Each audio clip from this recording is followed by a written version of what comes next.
Hola, ¿cómo estamos? Muy buenas noches. Estamos transmitiendo completamente en vivo. Hoy que es 24 de abril del 2025. Son las 9:25 de la noche. Y vamos a compartir esta transmisión completamente en vivo.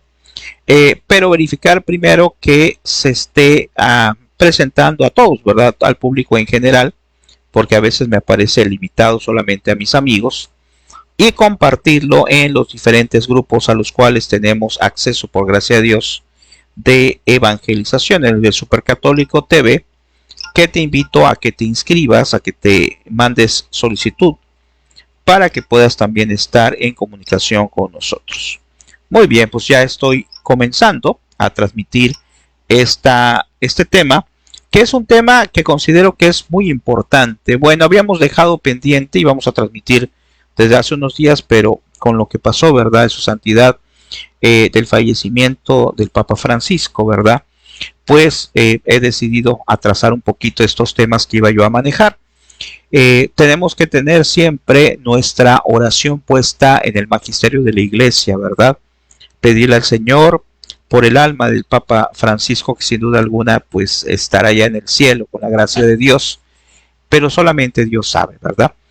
Pero sin duda alguna su pontificado fue algo hermosísimo. Él se enfocó a lo que es el aspecto humanitario, lo que es el aspecto de fraternidad, ¿verdad? Que lo tenía en el conocimiento como jesuita que era él. Cada papa tiene sus características personales, cada papa tiene su rango de acción, ¿verdad? Los temas que manejan, etcétera. Pero todos los papas, sin duda alguna, por la gracia del Espíritu Santo, son los papas que ha necesitado la Iglesia. Son los papas que ha bendecido Dios a través de ellos a la Iglesia Católica. Por eso su santidad, pues tenemos que estar muy agradecidos por la labor que realizó, porque él humildemente decidió estar todo este tiempo, precisamente hasta el último día de su vida, haciendo la labor que le corresponde, la labor de Pedro, ¿verdad? De llevar esa barca. Así que, sin duda alguna, que el Señor lo tenga en su santa gloria y que también nosotros nos dediquemos a rezar para, pues, pedirle al Espíritu Santo que nuevamente ilumine a los obispos que se van a reunir, los cardenales, perdón, no los obispos, los cardenales que se van a reunir para la elección del próximo Papa, ¿verdad? Entonces, por eso lo atrasé un poquitito, pero vamos a hablar hoy, ¿verdad?, de este tema que es muy interesante, de la exhortación apostólica posinodal de Ecclesia en América, que fue escrito por su santidad Juan Pablo II, y pues lo vamos a analizar a la luz precisamente de lo que es nuestra formación catequética.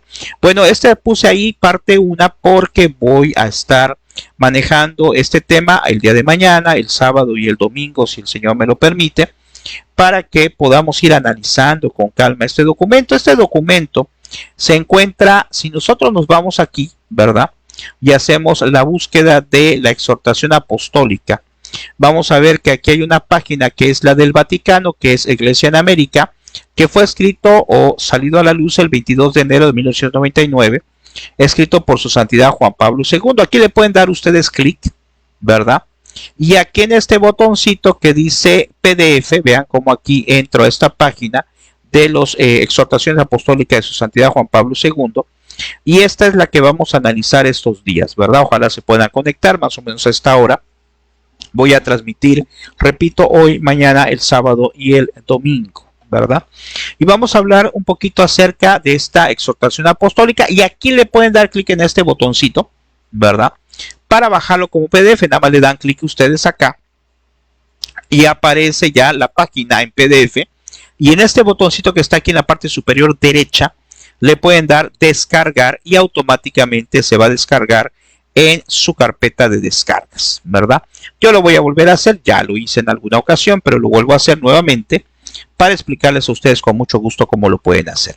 Y una vez que ya lo tengan aquí en su carpeta de descargas, pues pueden irse al explorador de archivos y en descargas, aquí yo ya tengo dos, puedo utilizar cualquiera porque es lo mismo. Le voy a dar doble clic y ya vamos a estar visualizando lo que es nuestra exhortación apostólica. Yo puedo cambiar el visor, el visualizador del PDF. En mi caso, le voy a dar botón de la derecha, le voy a dar icon y le voy a poner el Chrome, que es el más común, que se me hace más sencillo porque aquí yo puedo aumentar o disminuir lo que es el porcentaje. Bueno, vamos a comenzar con esto. Ojalá nos acompañes, o bien si lo vas a ver en diferido. Me presento como en otras ocasiones, soy el maestro Gabriel Esteban, soy docente de profesión y catequista, por gracia de Dios, desde hace muchísimo tiempo. Mejor no saco cuentas para que no veamos las cuentas, ¿verdad? Y me encanta evangelizar a través de las redes sociales, con la única finalidad de que todo sea para gloria de Dios, ¿verdad? Así que si gustas acompañarnos, repito, hoy, ahorita con el primer tema, mañana, pasado y traspasado, con lo que es esta exhortación apostólica de su santidad Juan Pablo II. Bueno, aquí tenemos, también voy a tener como una especie de monitor, donde si hay alguna duda, algún comentario, con mucho gusto me pueden decir, ¿verdad? Para que lo comentemos, si gustan, en vivo. Ok, ya veo que hay 10 personas conectadas, les agradezco mucho su tiempo. Pues vamos a analizar esta exhortación apostólica, que fue escrita, repito, vamos a volverlo a analizar, fue escrita ya desde hace bastante tiempo aquí en la Santa Sede, y fue escrita por su santidad Juan Pablo II y los obispos, a los obispos presbíteros consagrados, a los fieles laicos, pero lo vamos a enfocar lógicamente a nosotros como catequistas. Y aquí está la introducción, ¿verdad? Nos vamos a pasar a lo que es el capítulo 1. El que quiera bajarlo, pues sería conveniente, ¿verdad?, que lo tengan ahí en su computadora. Y hoy vamos a analizar el capítulo 1 solamente, que se refiere al encuentro con Jesucristo vivo. Vamos a darle un clic al capítulo 1. Y aquí vamos a ver de dónde va a salir este capítulo 1. Bueno, su santidad Juan Pablo II. Este capítulo 1 se centra en el Evangelio de San Juan, capítulo 1, versículo 41, que dice: hemos encontrado al Mesías. O sea, ese es el fundamento o la base del capítulo 1. Yo aprovecho para preguntarte aquí ese pedacito, esa frase del Evangelio, que yo siempre he dicho que el Evangelio, o mejor dicho, la palabra de Dios en general, no solo de lo que son los Evangelios, pues como la misma palabra de Dios dice, es viva y eficaz. Y te pregunto a ti, hermano catequista, ¿qué te hace pensar esto? Hemos encontrado al Mesías, está en San Juan 1:41. Déjame decirte que es un mensaje muy profundo, ¿verdad? Y que nos debe de hacer analizar nuestra función catequética y decir, a ver, ¿he encontrado al Mesías? ¿Tengo al Mesías en mí, en mi corazón? Claro, con nuestras deficiencias, con nuestros pecados, con nuestra falta de fe, de confianza, etcétera. Pero he encontrado al Mesías, porque a veces, acuérdense que hay una frase muy interesante que dice que no podemos dar lo que nosotros no tenemos. Entonces, si no sentimos, si no nos damos cuenta, si en verdad hemos encontrado a Dios en nuestra vida, es decir, que Cristo es el centro de mi vida, entonces pues difícilmente yo puedo decir que estoy encontrando o que estoy con el Mesías, que estoy con Dios, con Jesús. Y mucho más complicado, siento yo, sería llevar ese mensaje a otra persona. Porque como dije hace ratito, pues la frase que decimos a veces, no podemos dar lo que no tenemos. Si yo no tengo en mi vida a Jesucristo, pues difícilmente, repito, voy a poder expresarlo a los demás. Y es algo que nos tenemos que cuestionar. Ahora, ¿qué nos va diciendo aquí? Espero que se vea correctamente. Vamos a checar si se ve bien lo que es el texto. Creo que sí. Y analizamos el número 8. Dice: los evangelios relatan numerosos encuentros, episodios. Es la fuerza transformadora que tienen y manifiestan los encuentros con Jesús, ya que abre un auténtico proceso de conversión, comunión y solidaridad. Entre los más significativos está la mujer samaritana. Jesús la llama para saciar su sed, que no era solo material, pues en realidad el que pedía beber tenía sed de la fe de la misma mujer, al decirle: dame de beber.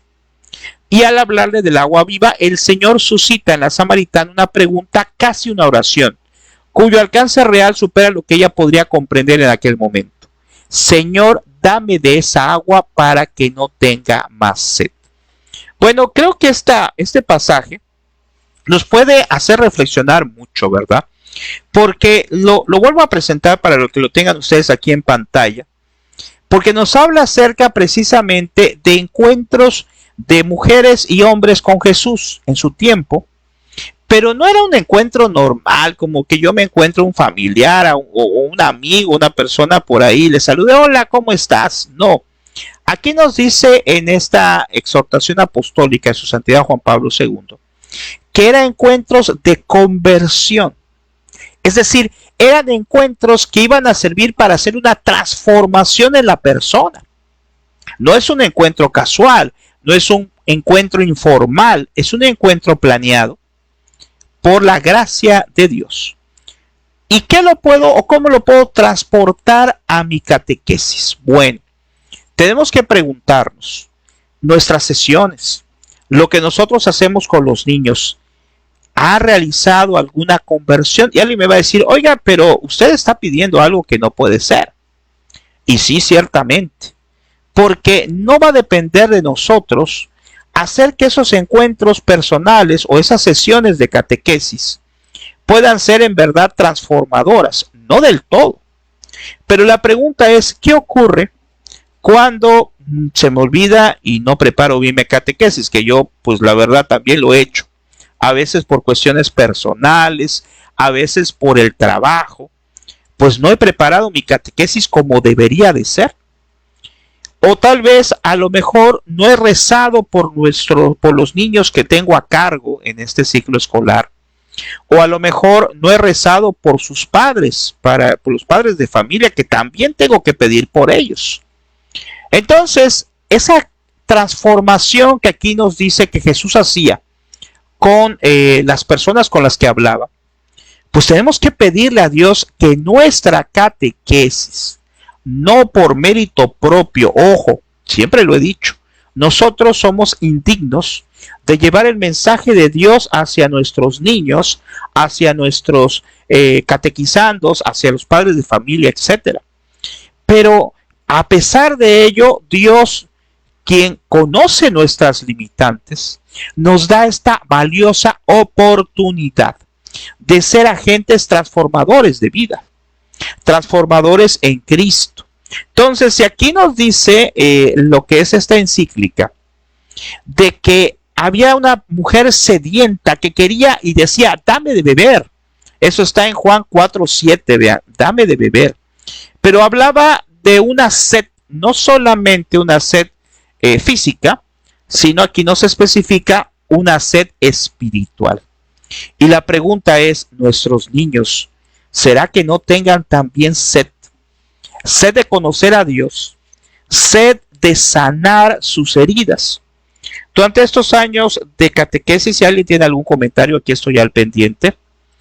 Durante estos años que he dado catecismo, les comento que pues da un poco de tristeza a veces toparnos con algunos niños, no sé si te ha pasado a ti, que están pasando por problemas familiares, que a lo mejor su papá, su mamá se están separando o tienen algún problema y de pura casualidad a veces se entera uno, ¿verdad?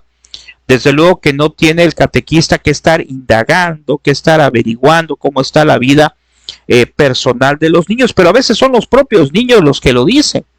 ¿Por qué? Porque se encuentran tristes, se encuentran desesperados, se encuentran ansiosos, porque su situación en su casa no es la mejor. Entonces, estos niños también, como esa samaritana, tienen sed. Y a lo mejor no están pasando por algún problema grave como el que acabo de mencionar, pero tienen sed de Cristo. A lo mejor no van motivados de manera propia, es decir, no van los niños por iniciativa propia, algún niño o algunos niños, o tristemente cada día son menos los que van por querer ir al catecismo, a lo mejor los mandan sus papás, pero cualquiera que fuera el caso, ellos están buscando la palabra de Dios. Ellos están buscando que nosotros logremos o intentemos por lo menos llevarles ese mensaje de sed, de esperanza, saciarse la sed. ¿La sed de qué? Pues la sed de buscar respuestas a sus preguntas, a sus inquietudes. ¿Cuántas veces tú y yo, hermano catequista, pues tenemos cosas que en nuestra mente, inquietudes, preocupaciones, desánimos, pero sobre todo inquietudes, y aún con nuestra edad, aún con nuestra supuesta experiencia, pues carecemos de eso, ¿verdad?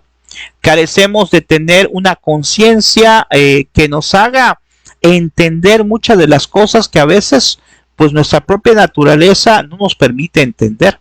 Imagínense ustedes los niños que ahora, a diferencia de hace algunos años, pues están bombardeados por un montón de cosas, el internet, la tecnología y muchísimas otras cosas más lo que acabo de mencionar, de que muchos de ellos a lo mejor tienen algunos problemas en casa. Entonces, ¿por qué lo menciono? Porque tenemos como catequistas que concientizarnos y tratar de hacer nuestras sesiones lo mejor posible, porque ellos tienen sed de conocer a Dios. A lo mejor no lo expresan, pero a lo mejor su alma sí tiene esa sed de conocer a Dios. Y a lo mejor nuestros niños nos dicen también esta frase, o su alma de ellos nos está clamando: dame de beber, ayúdame a conocer al Señor. La samaritana, aunque todavía no entendía, en realidad estaba pidiendo el agua viva de que le hablaba a su divino interlocutor. Al revelarle Jesús en su mesianidad, o sea, que es el Mesías, la samaritana se siente impulsada a anunciar a sus conciudadanos que ha descubierto al Mesías. Asimismo, cuando Jesús se encuentra en Zaqueo, ¿se acuerdan de Lucas 19:1-10? El fruto más preciado es su conversión. Vean, eso fue lo que se logró de ese encuentro con Zaqueo. A tal manera de que él reconoce, vean, las injusticias que ha cometido y decide volver con creces el cuádruple. Es decir, aquí vemos que cuando existe una conversión, como pasó con Zaqueo, existe una respuesta de devolver todo con creces. Es decir, existe una respuesta de ya no ser el mismo. Y como siempre he dicho, esto que estamos analizando ahorita de la exhortación apostólica, lo estamos enfocando lógicamente a la aplicación práctica con nuestros niños. Pero la pregunta es, ¿acaso no tenemos que aplicarlo primero con nosotros? Claro. Primero tenemos que aplicar con nosotros y decirle al Señor: tengo sed de ti, Señor. Tengo sed de que me ayudes en mis problemas. Tengo sed de que me lleves por el camino correcto. Tengo sed de alcanzar un día la salvación y estar en tu presencia. Si yo tengo en mi corazón y en mi mente ese deseo ferviente de llenarme de Dios. Había un sacerdote, muy interesante su homilía, no me acuerdo cómo se llama. Fue en una ocasión que viajé a una ciudad y escuché su celebración. Y entre todas las cosas que dijo, que fueron muy interesantes, hubo una que me sorprendió mucho, que me gustó mucho, que dijo, aquel que conoce a Jesús no puede callar. Aquel que conoce a Jesús, como lo dice la palabra, quien conoce a Dios, quien conoce su tesoro, no lo va y lo esconde. Lo que va a hacer es entonces llevarlo hacia él, pero llevarlo también hacia los demás. Entonces decía el Padre, quien conoce a Jesús no puede callar, tiene que darlo a conocer. Tiene que darlo a conocer a los demás, tiene que expresarlo, porque es parte de esto. Sería egoísta que yo me llene de Dios solamente y no lo comparta hacia los demás, porque como dice esta encíclica, pues los demás también tienen sed de él. Dice, una mención especial merece los encuentros con Cristo resucitado, narrados en el Nuevo Testamento. Gracias a su encuentro con el resucitado, María Magdalena supera el desaliento y la tristeza causadas por la muerte del Maestro. En su nueva dimensión pascual, Jesús le envía a anunciar a los discípulos que él ha resucitado. Es decir, aunque había muerto Cristo, y aunque, por ejemplo, el caso de María Magdalena, como todos los apóstoles, pues estaban tristes, pues todo queda en el pasado. ¿Por qué? Porque Jesús resucita. que estamos precisamente viviendo eso en esta octava de Pascua. Por este hecho se ha llamado a María Magdalena la apóstol de los apóstoles. Por su parte, los discípulos de Emaús, después de encontrar y reconocer al Señor resucitado, vuelven a Jerusalén para contar a los apóstoles y a los demás discípulos lo que les había sucedido. Está en Lucas 24, 13 al 35. Jesús, empezando por Moisés y continuando con todos los profetas, les explicó lo que había sobre él en todas las escrituras. Y los dos discípulos reconocerían más tarde que en su corazón ardía mientras el Señor les hablaba. Allí en esta parte que nos habla acerca de la calzada de Emaús, ¿verdad?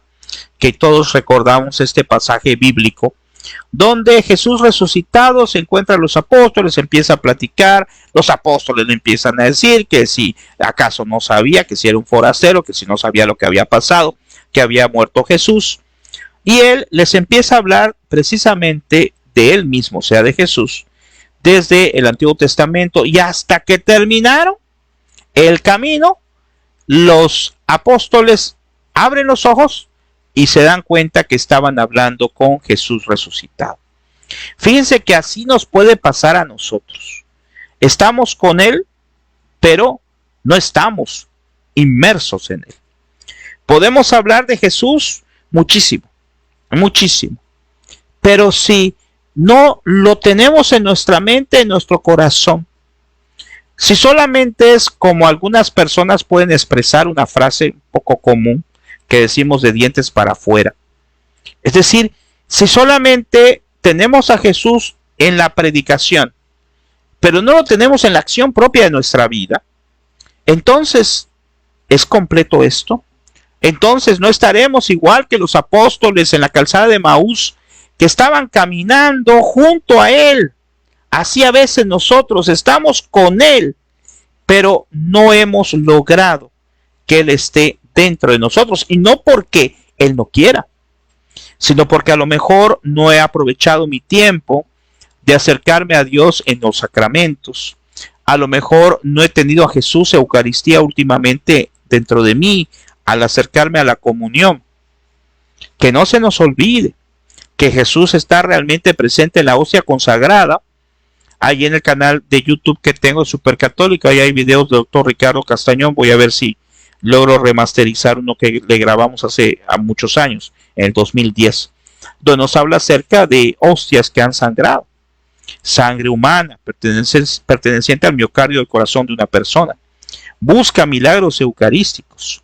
Desde el anciano del siglo I y aprobado por la Iglesia, ha habido milagros eucarísticos, hostias consagradas que les ha salido sangre o incluso grumos de carne. Entonces, estaremos igual que los de la calzada de Emaús, que venían con Cristo, pero no lo reconocían.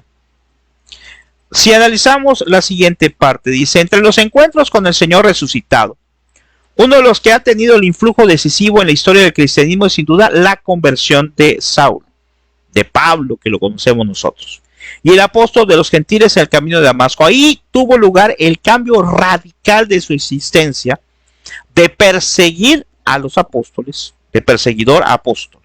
El mismo Pablo habla de esta extraordinaria experiencia como una revelación del Hijo de Dios para que le anunciare de entre los gentiles. Eso está en Gálatas 1:16. A veces buscamos nosotros una conversión así como la de Pablo, ¿verdad?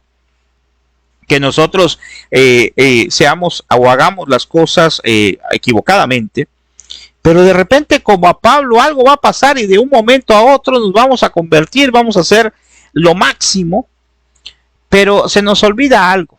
En el caso de él fue algo extraordinario, pero la conversión se tiene que dar día a día. Y nuestros errores, que sin duda alguna son muchos, hoy compartía algo que escribí hace tiempo en el Face, donde hacía una reflexión de que así como soy, fíjense, así como soy, Dios me ama así. Así como soy, con mis limitantes, con mis pecados, con mis incumplimientos. Yo había prometido grabar todos los días de vacaciones y no lo he realizado. Así como yo incumplo en tantas cosas, Dios me sigue amando. Es algo que tenemos que reflexionarlo muy seriamente. Dios me sigue amando, pero como dijimos ahorita, que no fue lo mismo o que no necesariamente es igual que en el caso de San Pablo, resulta que en muchas ocasiones nosotros tratamos de cambiar, pero se nos olvida que el proceso de conversión tiene que ser un proceso continuo. Caigo, vuelvo a luchar, caigo, vuelvo a luchar. Pero tratando de que al caer mi lucha tenga que ser más fuerte que la anterior. Por eso no podemos decir entonces que es un proceso sencillo, es un proceso complicado.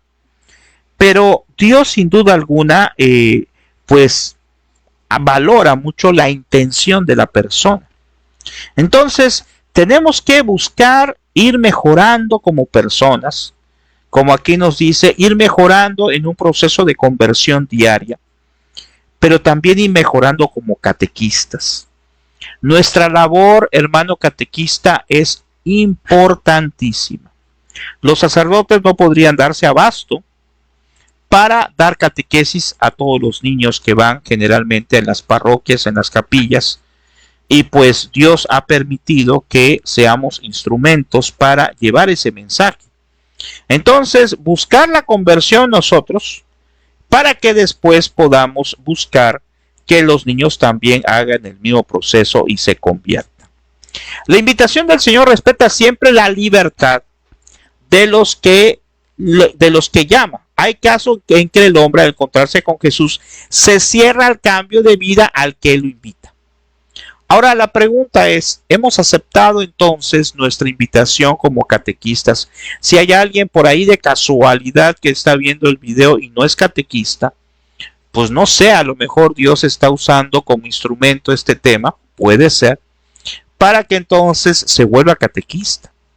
Dice, fueron numerosos los casos de contemporáneos de Jesús que lo vieron y oyeron, y sin embargo, no se abrieron a su palabra. Así es. El mismo Judas, ¿verdad? Pues escuchó todas sus homilías, escuchó todas sus palabras, vio todos sus milagros y no se convirtió. Por eso dice el Evangelio de San Juan, señala el pecado como la causa que impide al ser humano abrirse a la luz que es Cristo. Vean qué interesante esto de la encíclica. Nos hace un recuento, nos dice que el Evangelio de San Juan, de manera general, señala el pecado como la causa que impide al ser humano abrirse a la luz que es Cristo. Y eso está en Juan 3:19 cuando dice, vino la luz al mundo y los hombres amaron más las tinieblas que la luz, porque sus obras eran malas.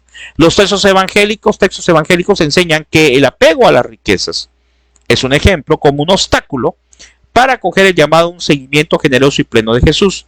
Típico es a este aspecto el caso del joven rico que está en Mateo 19, 16 al 22 y en los otros evangelios. Bueno, aquí nos podríamos analizar lo que es muy interesante también. Nosotros fuimos invitados por Jesús a ser catequistas.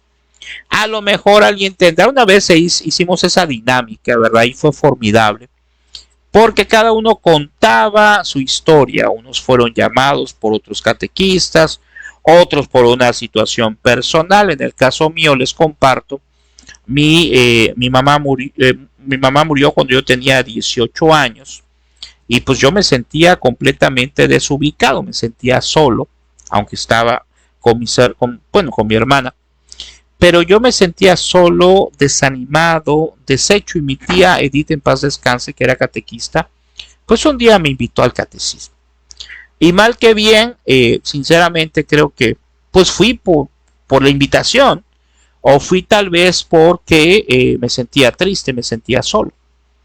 Pero conforme fui conociendo, fui amando a la catequesis, fui viendo lo hermoso que es llevar el mensaje de Dios hacia los demás. Y ese fue mi encontrarme con Dios. Ese fue empezar mi caminar de catequesis hacia los niños. Me acuerdo que me tocó niños de aquí, o sea, de los primeros años, ¿verdad? Y pues la verdad yo estaba de auxiliar y yo pues me costaba mucho trabajo porque yo no había aprendido nada, y esto que me sirvió de experiencia también para mi aspecto laboral como docente. ¿Por qué? Porque empecé a tratar a niños, a jóvenes, a papás, a personas, y eso me abrió en cuanto a lo que es el trato al público, ¿verdad? O sea que Dios siempre nos recompensa de alguna manera. No sé cuál sea tu experiencia personal, cómo llegaste a empezar, el que quiera lo puede comentar ahí, poner en los comentarios, cómo te llegó la invitación. Aquí nos dice que la invitación entonces, pues está puesta por parte de Dios, pero dice que muchas veces el pecado, ¿verdad? A lo mejor decir, pues ¿para qué soy catequista? No le veo el chiste, ¿para qué me voy a meter en problemas? Una vez una persona, una maestra ya de edad, pues le decía a mi esposa que se aburría porque pues no tenía nada que hacer, estaba jubilada, era soltera, y le dice a mi esposa, ¿y por qué no es catequista? Pues dijo, no quiero ser. Entonces, pues a veces tenemos los medios, ¿no? O a veces tenemos el tiempo y no queremos aceptar un compromiso ante Dios.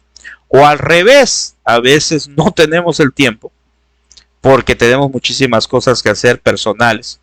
Pero lo aceptamos, y si lo aceptamos, pues hay que tratar de hacerlo lo mejor posible. Sobre todo con amor, ¿verdad? Como decía la Madre Teresa de Calcuta, seremos juzgados en el amor. Entonces, como catequista te invito a que lo hagamos con amor, a que llevemos el mensaje con amor hacia nuestros niños. Y para ir terminando, vamos a ver este último punto, y ahí lo vamos a dejar, vamos a quedar en la página número 10. Dice encuentros personales y encuentros comunitarios. Algunos encuentros con Jesús narrados en los evangelios son claramente personales, como las llamadas vocaciones, lo que acabamos de mencionar. Nuestra catequesis es una vocación.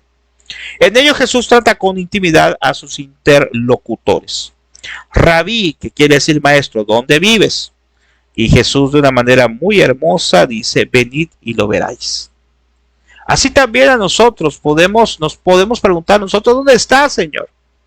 Ante nuestros problemas, ante nuestras situaciones, ante nuestros desánimos, gritarle a Dios, ¿dónde estás? Yo creo que hemos tenido todos algunos momentos difíciles en nuestra vida, algunas experiencias que nos han costado mucho seguir adelante. Y es cuando nuestro corazón puede decir, ¿dónde estás, Señor? Y puede llegar un poquito nuestra soberbia y decir, Señor, si yo te sirvo, Señor, si yo soy catequista, ¿por qué me pasa esto? ¿Por qué me ocurre tal o cual problema? Y es cuando tenemos que reflexionar que ser catequista no nos hace mejor que otros, que ser catequista lo que sí nos hace es tener un compromiso con Dios. Lo que sí nos hace es, o nos debe de hacer, amar cada día más a Dios y a su iglesia. Por eso entonces, si nosotros tenemos ese compromiso y si nosotros queremos en verdad de vivir nuestra conversión, pues tenemos que llenarnos, como dijimos al principio, de Dios para darlo hacia los demás.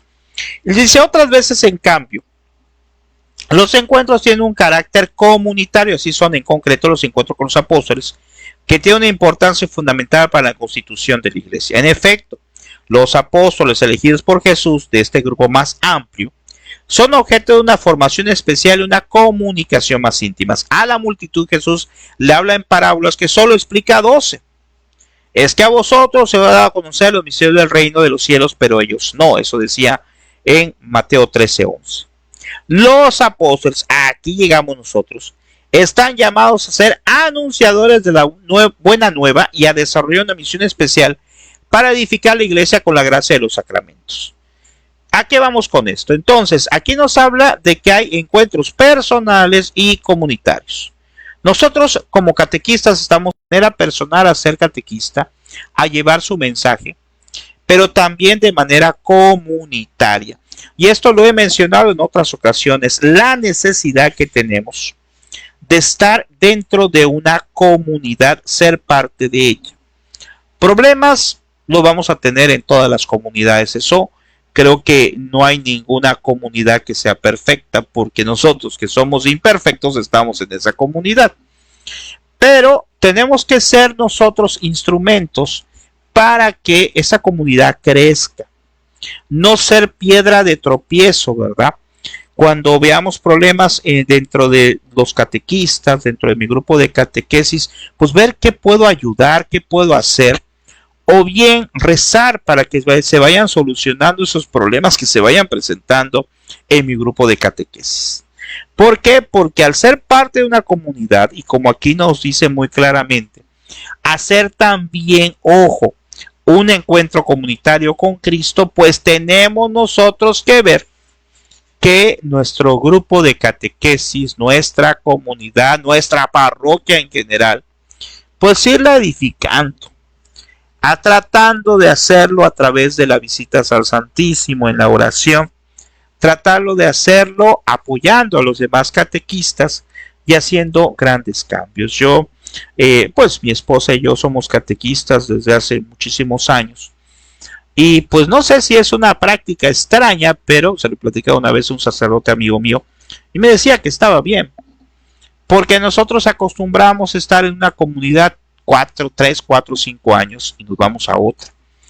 Y decimos, ¿y por qué? Bueno, porque ha pasado, por gracia a Dios, que estamos en una comunidad 3, 4 años y pues ahí vemos que ahí va la comunidad bien y por ahí nos enteramos que hay otra comunidad que necesita catequistas y ahí nos vamos para allá. Después nos dicen, oiga, ¿sabe qué? Aquí hace falta catequistas. Pues bueno, preguntamos a dónde estamos, está bien, no hay problema, y nos vamos a otra comunidad. Y va a decir, bueno, ¿y por qué tanto ir visitando? Bueno, creo que es algo bueno, ¿no? Claro, no estoy diciendo que todos lo van a hacer, pero nosotros que hemos tenido esa oportunidad, pues bueno, ¿por qué? Porque tratamos de estar en donde pudiéramos ser un poco más útiles, no porque seamos importantes, sino porque a lo mejor no hay catequistas, o a lo mejor hace falta algún grupo o algo específico que podamos nosotros apoyar, o nos llama un sacerdote. Nos ha pasado que a veces algún sacerdote que nos conoce por allá, pues nos dice, oye, ¿no quieres venir a trabajar acá? No quieren venir a trabajar acá, y pues bueno, esperamos lógicamente que acabe el año y ya vamos, o sea, no nos quitamos, por ejemplo, a medio año, porque estaríamos perjudicando al grupo que estamos atendiendo. Y esta experiencia, al menos en lo personal, me ha servido para conocer muchas comunidades y poderles decirle que pues en todas las comunidades hay problemas, aunque ciertamente en algunas pues es un poquito menos problemático que otras, pero en donde estés tú, en donde Dios te haya permitido estar, pues hay que tratar de hacerlo lo mejor posible. Y como dice acá, tratar de estar unidos en Cristo. Ok.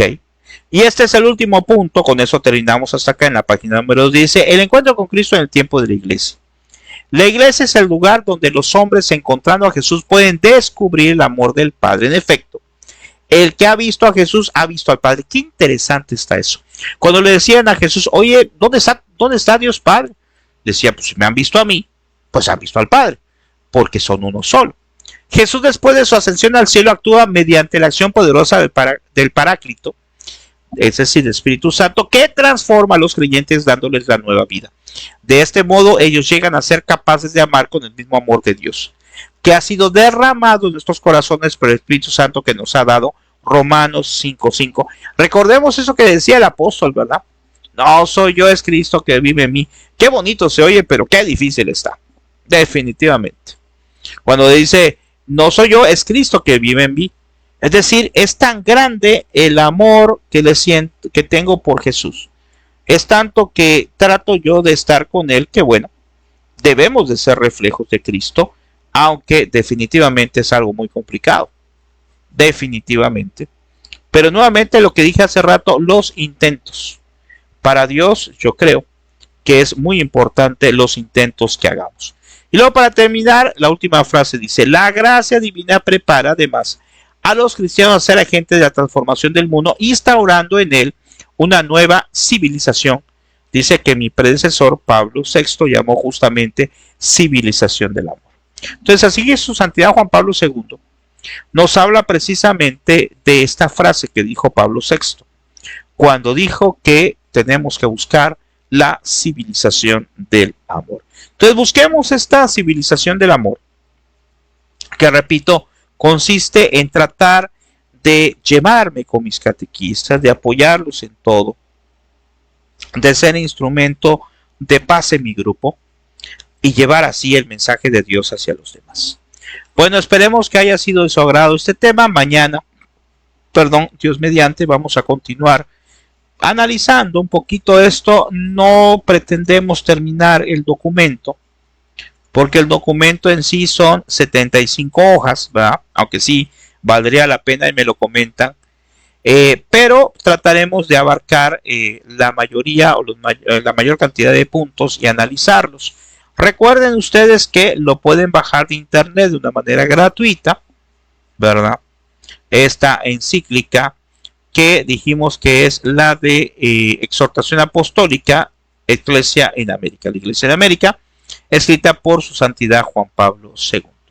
Y para terminar, pues hagamos una pequeña oración, dándole gracias a Dios por todo, pidiendo por pues el próximo Papa, ¿verdad?, de nuestra Iglesia, y agradeciendo a Dios que haya estado con nosotros su santidad el Papa Francisco.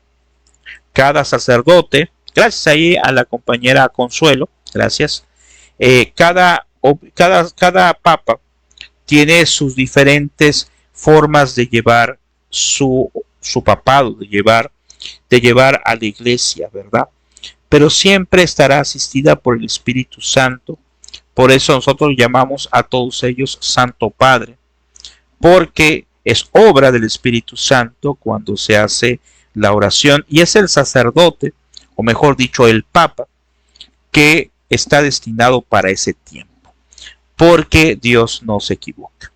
Como papas, pues pueden tener de manera general algunas cuestiones o algunas situaciones personales, pero la cuestión doctrinal siempre será respaldada por el Espíritu Santo. Así que estemos agradecidos de que haya estado su santidad con nosotros, y los papas anteriores también, cada uno con sus carismas, con su forma de llevar, repito, el mensaje de Dios. Y pidamos ahora, porque sin duda alguna que es obra del Espíritu Santo, pero necesitamos pedir, rezar por el próximo Santo Padre, para que el Señor decida, el Espíritu de Dios decida quién es y lo ilumine para llevar a la Iglesia, como sabemos, a un buen término. Muy bien, pues bueno, pues les agradezco mucho. Ojalá puedan leer la encíclica y así lo pueden ir analizando ustedes. Nos vemos mañana como a esta hora para continuarlo viendo, ¿sale? A partir de la página 10. Seguimos adelante. Recuerden que se pueden inscribir a lo que es el grupo de Supercatólico. Bueno, tenemos aquí, por ejemplo, de YouTube. En YouTube tenemos el canal de Supercatólico, donde tengo muchos videos de otras personas. Suscríbete a los canales de YouTube que nos han permitido subir. Vean, tenemos muchos videos. Aquí están videos del doctor Ricardo Castañón Gómez, que nos permitió grabar sobre los milagros eucarísticos, es en Supercatólico. También tenemos otro que se llama Mr. Teacher Gabriel, que bueno, ahí ya son videos más míos propiamente, donde tenemos muchísimos cursos que también podemos presentarles a ustedes.